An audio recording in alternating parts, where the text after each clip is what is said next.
Welcome to the Talkin VAWLS Network. My name is Boogie Bentley. Tennessee back on the practice field again today. Practice number 2 is in the books. We're going to take a look at the lineups. Who's running with the ones? Who's running with the twos? Any injury updates coming out of practice number 2. Also, 2 big-time prospects in the class of 25 wrapped up their visits yesterday. We've got some comments about that, but let's take a look at Vol football on Twitter, the sights, the sounds, the noises of day 1. This is clips from day 1's practice. Spring ball day 1, man. You already know we out here working, man. Put on. The on-field journey begins today. Attack every rep, refocus, go attack the next one. Go compete and have some day fun today. Let's get it.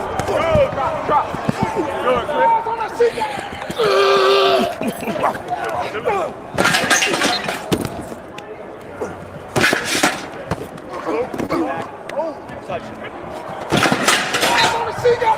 Roll.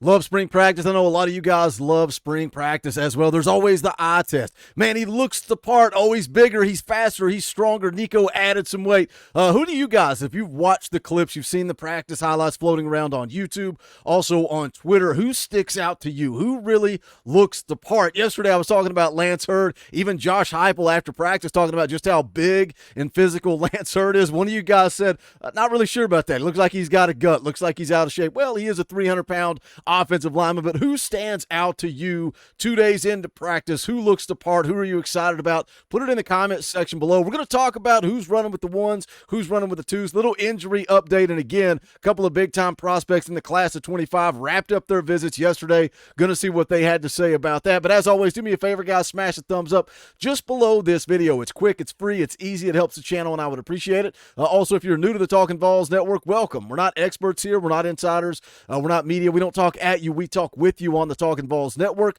for the fans, by the fans. If you like what we do, make sure you subscribe, click that bell for notifications.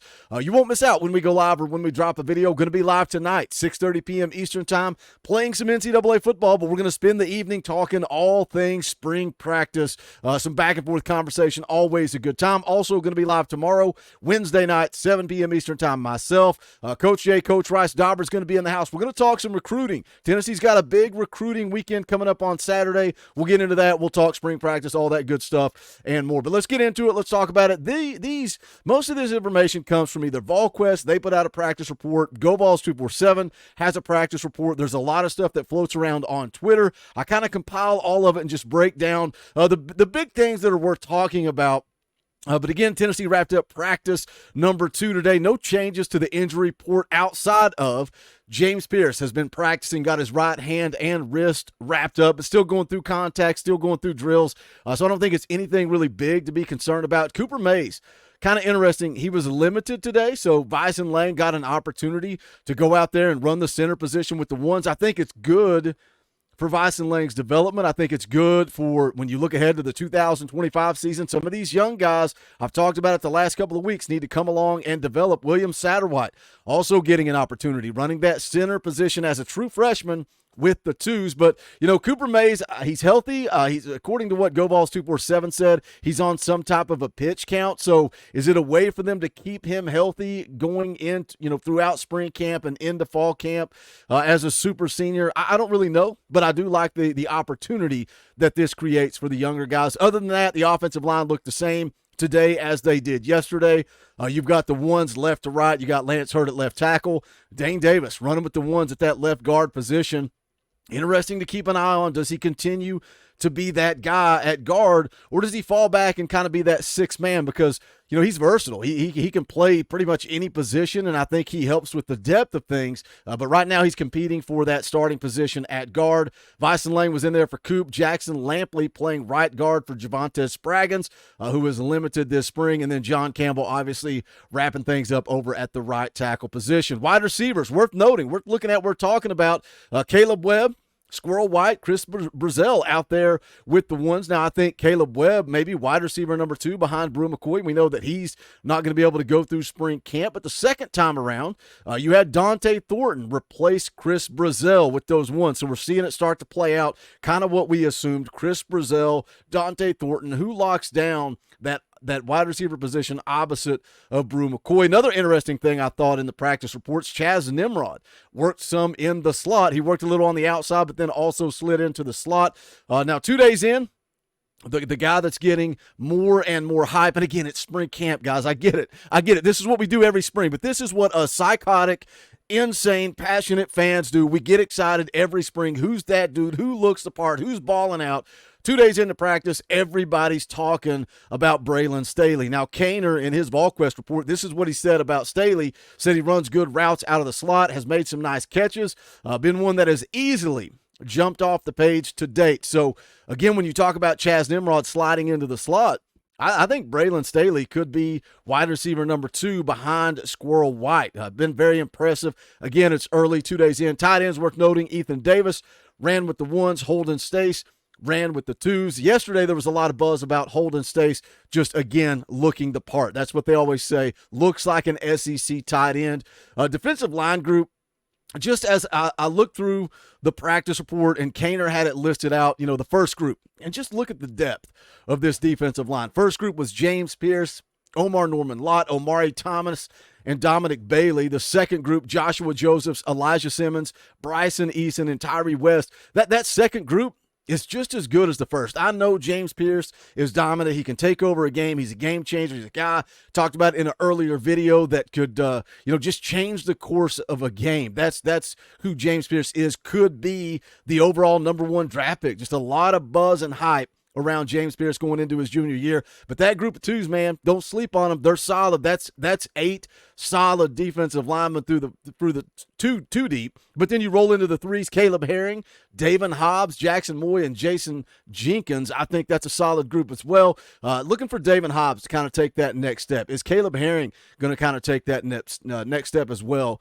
Linebacker group, Keenan Peely and Caleb Perry with the 1s. Of course, Arian Carter is out for the spring. We've talked about that previously. Also, Elijah Herring out for the spring. So Jeremiah Thielander, Jalen Smith running with the 2s. Edwin Spillman out there running with that third group. Secondary, as expected, Jermon McCoy, Ricky Gibson, Andre Turrentine. I think those 3 are locked in. Interesting, Will Brooks running that star position with the 1s. And no disrespect to Will Brooks, we got to be better than that. We have to be better than that. We can't have a walk-on in our 2 deep. And that's the concern with all the guys in the secondary that transferred out. You also had Jordan Thomas in that first group.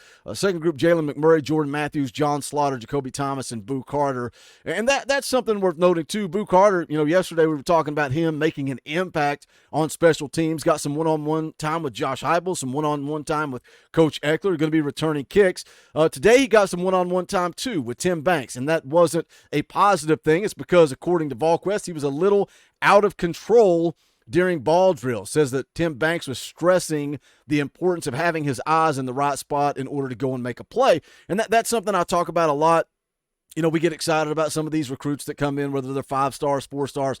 Oh, man, they're going to be a game changer right out of the gate. No, they got to learn how to play college football. Going down and seeing Boo Carter play in person. Great football player. Great football IQ, instincts. But one of the things he would do is creep down to the line of scrimmage because he can get away with it, because he's the best player on the field. You can't do things like that in the SEC. You have to play good, sound, disciplined football. So got a little one-on-one time with Tim Banks today. Go Vols 247 wrapped up the team periods. This is from their practice report. Says the defense looked to do more than the offense, which struggled some up front against an active defensive line and the linebackers playing downhill. I like to hear that. I like to hear early in camp that the defense is winning, because I think this offense is going to get it figured out, but they're going up against a really solid defensive line group that excites me to hear that the defense is winning early. It goes on to say low snaps from Lang also caused problems on several plays, but for a few plays there wasn't much time for Nico and the quarterbacks to sit in the pocket comfortably. But it was good for Tennessee to get back into the swing of things with its operations. Plays and checks were being signaled in from the sideline, and coaches were on their headsets. Also went on to say that the running backs made some plays in the passing game, which that excites me. I think you got to get the running backs more involved in the passing game, get the tight ends more involved in the passing game. That's pretty much the practice report for practice number 2. I want to jump over and talk a little recruiting, because this guy was in town on Sunday, wrapping things up on Monday. Tennessee commit 5-star quarterback George McIntyre was in town. This is a quote he gave to the media. Said, just getting to know the guys, just talking to them, knowing that no one is too big big to big time. They talked to you. There were a lot of in-state guys I know and have been around, like the Spillman brothers, Boo Carter, and some of the older guys. He goes on to say, I was definitely cognizant of it being the first day back and being a walkthrough type of thing. Says the receivers are huge. They've got a lot of big receivers like Thornton, Caleb Webb, Chris Brazil.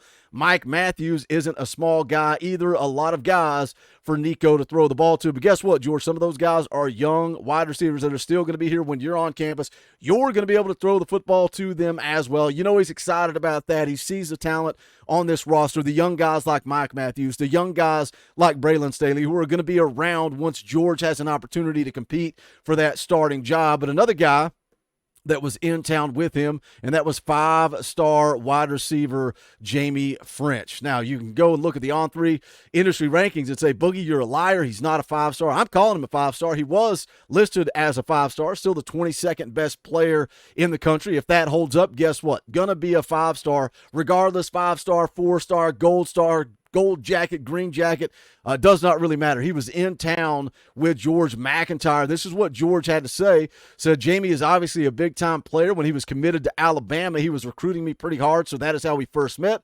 We have stayed close. We have flipped the switch to now where I am kind of recruiting him. We were at the Nike Next One's event, and that is where we set up this visit. Maybe get him back one more time before his official in June. He would definitely be big time for us. Now, that shows you, if you want to downplay the George impact, the George effect, the effect he has on recruiting, he didn't say Heupel set up this visit. He didn't say that Coach Pope set up the visit. He said that George and Jamie, we set up this visit to get Jamie French on campus. That's the George effect. He goes on to say, I know it'll be a long battle, stuff like that, a lot of big-time schools, but I think he loves Knoxville. I think he loves the offense. I think the offense is the main reason that he is coming. His brother actually was recruited by Coach Heupel at UCF, so I think it'll give him some connections. We can maybe get it done. So can they get Jamie French back on campus another time this spring before that official visit in June? Again, you can look at the rankings. One of the most elite wide receivers in the country, top 25 prospect, top 4 wide receiver, one of the top targets out of the state of Florida. I've not seen any reports about his visit yet. That was from George. George sounded like he had a good visit, was able to spend some time with Jamie French. We'll see what comes out of it. Again, George going to be back in town this weekend. Another big-time recruiting weekend for Tennessee coming up on Saturday. David Sanders will be in town as well as some other prospects. We'll get into that on Wednesday night and maybe make a video on that as well to keep you guys up to date. But practice number 2 is in the books. Do me a favor and smash the thumbs up on the way out the door. Jump into the comment section. Tell me what excites you, what concerns you. Let's have a conversation about spring camp, even though we're just 2 days in. And also, you can go check out our merchandise. You can go to bonfire.com/store/Talkin VAWLS. We've got this brand new Knoxville, Tennessee themed shirt. Also repping the Talkin VAWLS network on there. You can get a t-shirt, long sleeve t-shirt, tank tops, hoodies, all kinds of different styles. And then you can also go up here and you can customize and pick whatever color scheme you want. Depending on the style of the shirt, you can go with different colors, styles, and designs. All the old favorites are there as well. The link is going to be in the description below. But again, it is bonfire.com/store/Talkin VAWLS. Don't forget tonight, 6:30 p.m. Eastern Time, NCAA football, but talking all things Tennessee football. Also tomorrow night, 7 p.m. Eastern Time, and then fan call-in shows every Sunday throughout spring practice, so make sure those memberships are up to date. But that is going to do it for this. Appreciate you guys tuning in. This is the Talkin VAWLS Network. My name is Boogie Bentley. Go Big Orange.